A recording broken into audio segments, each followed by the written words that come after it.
Merhaba arkadaşlar. Bugünkü videomda size ters ve düz örgüyü göstereceğim. İlmeklerimi attım ve geldim.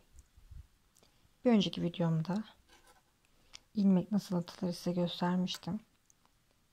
Tekrardan hatırlamak isterseniz bir önceki videomu izleyebilirsiniz.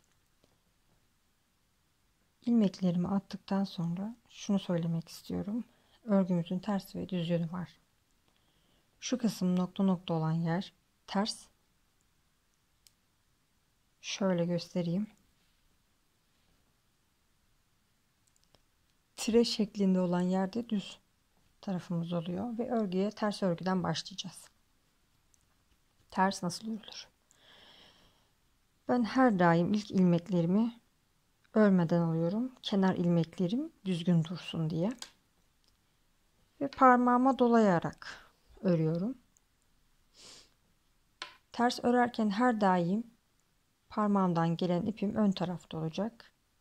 Ve ilmeğin önünden şişimi geçirip tekrar şişin altına alıp ipi ilmeğin içinden çıkarıyoruz. Ve ters örgümüzü örmüş oluyoruz. Tekrar önden şişimizi geçirip ipi şişin altına alıp ilmeğin içinden çıkarıyoruz. Tekrar şişimizin ön kısmından geçirdik. İpi altına verdik şişin ve çıktık. Şöyle göstereyim. Tekrar gösteriyorum. Önden şişimizi ilmeğe geçirdik. İpimizi alttan çıkarıyoruz.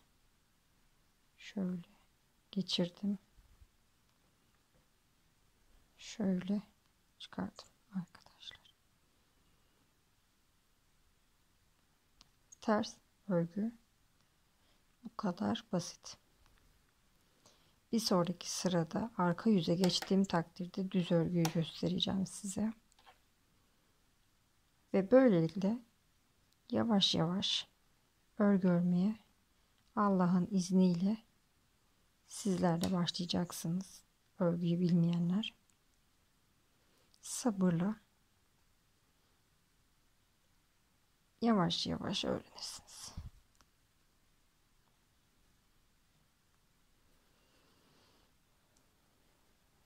Şimdi kalan ilmeklerimi örüyorum.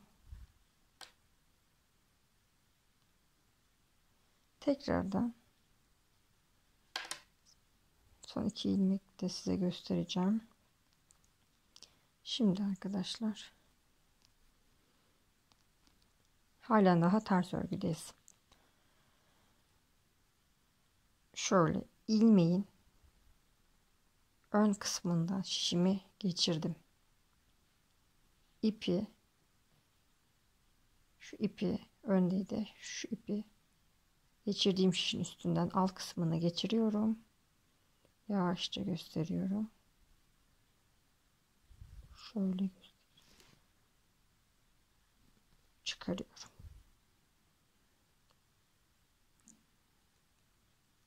İlmeğin ön kısmından geçirdiğim ipi böyle aldım. Şöyle yaptım.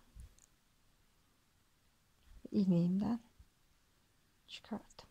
Tekrardan ters örgümü örüyorum. Ve ben bu ilmeği tekrardan boşalıyorum. Ve düz örgümüze başlıyoruz. Ben şimdi bunda karışık iki şekilde düz alma yöntemi göstereceğim arkadaşlar size. Birincisi, şimdi o ilmekleri şurada sonda ne yaptık? Örmeden aldık. Şimdi bu ilmeğimizi şuradan ben içten dediğim, pardon, kadrajdan çıktım. Şöyle de şişlerin masaya değmesi aldım. Bu düz. Yani şöyle göstereyim. İlmeğin şu kısmından da alabilirsiniz. Şöyle.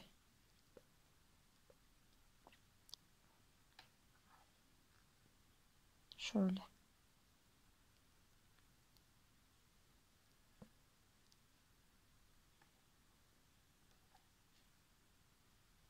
Mesela. Yahut mesela şu da düzdür arkadaşlar. Yani ilmeğin şu kısmından, şu içten değil de şuradan, şu arka kısmından ipi arkaya atarız. Şu arka kısmından şöyle geçirdik. Şöyle aldık ipi ve buradan çıkardık. Tekrar gösteriyorum. Şişin arkasından geçirdim. Ve şöyle aldım. Ama ben genelde şu yöntemle örüyorum. Bana böyle daha kolay geliyor. Size nasıl kolay geliyorsa öyle deneyin. Öyle gidin. Eliniz zaten hani neye alışırsa öyle gidecektir. Bu videodan sonra da kafamda 2 lastik, yani lastik, daha doğrusu lastik çeşitlerini göstereceğim. Lastik çeşitleri hani bir düz, bir ters ve 2 düz, 2 ters olarak genelde onları anlatacağım. Ve şu görmüş olduğunuz son ilmeği örmedim.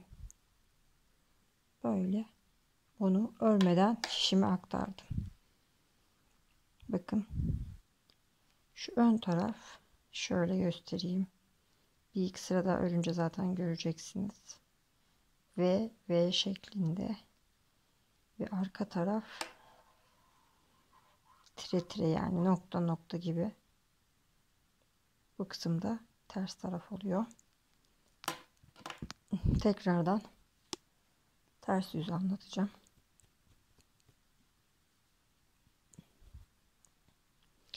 Ne yapmıştık burada? Son ilmeğimizi örmeden şişimize geçirdiğimiz için bu yüzde ilmeğimizi örüp alıyoruz. Ve ters örgümüzü örüyoruz. Şöyle önden geçirdim. Alttan tekrar ilmeğimden çıkardım. Bakın parmağımdan gelen ip hep ön tarafta ters örerken, düz örerken de arkada olacak. Şimdi ters ördüğümüz için ipimizi önümüze aldık. İlmeğin önünden şişimizi geçirip tekrar o ilmeğin içinden ipi çıkartıyoruz, ilmek oluşturuyoruz. Tekrardan tekrar gösteriyor şöyle.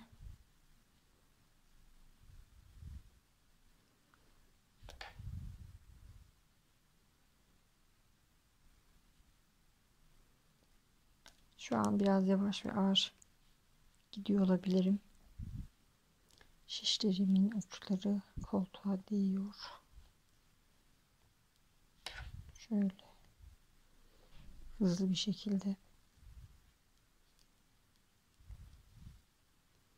öreyim ve düz ters nasıl görünüyor sizler de görün. Daha sonra model çalışmaları yapacağız arkadaşlar. Ve kanalımda başka videolara da yer vereceğim. Sadece örgü olmayacak. Ve kanalıma abone değilseniz abone olmayı unutmayın. Ve eğer beğeniyorsanız anlatım şeklimi, beğenirseniz de sevinirim. Tekrardan bu başa geldiğimde son ilmeği örmeden öbür şişeme aktardım.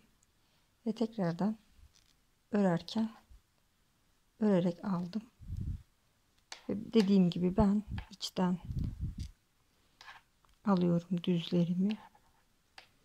Böyle. Böyle. Benim için hani örmesi daha kolay oluyor. Yormuyor. güzel de düşüyor örneklerim. Bir sıkıntı yok. Şöyle gösterebilirim. Ve ben biraz örüp ilerletip geleceğim arkadaşlar. Daha sonra size tekrar ters ve düz göstereceğim nasıl örülür. Ve şimdi sıra sonuna doğru geldim.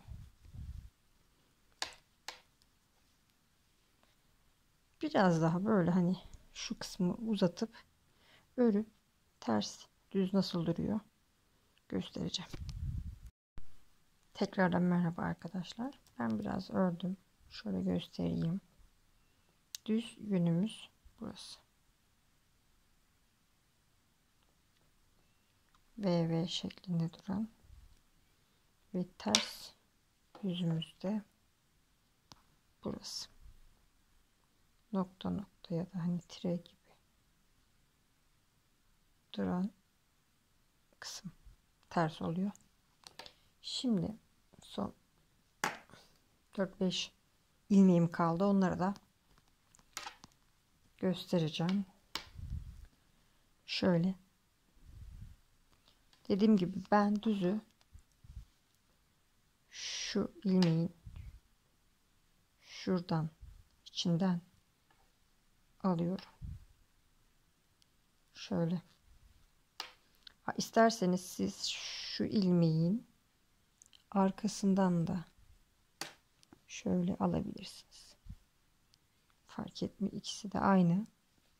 Ama ben içinden almayı tercih ediyorum ve dediğim gibi örerken son kalan ilmeğimi biten örmeden bu ip bana doğruyken boşalıyorum.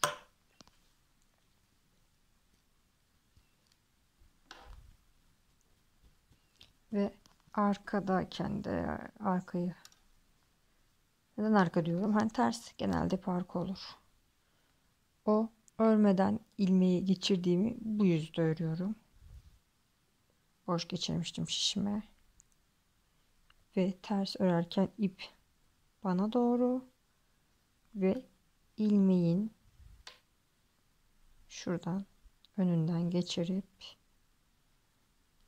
parmağımdan gelen ipi ilmeğin içinden çıkartıyorum.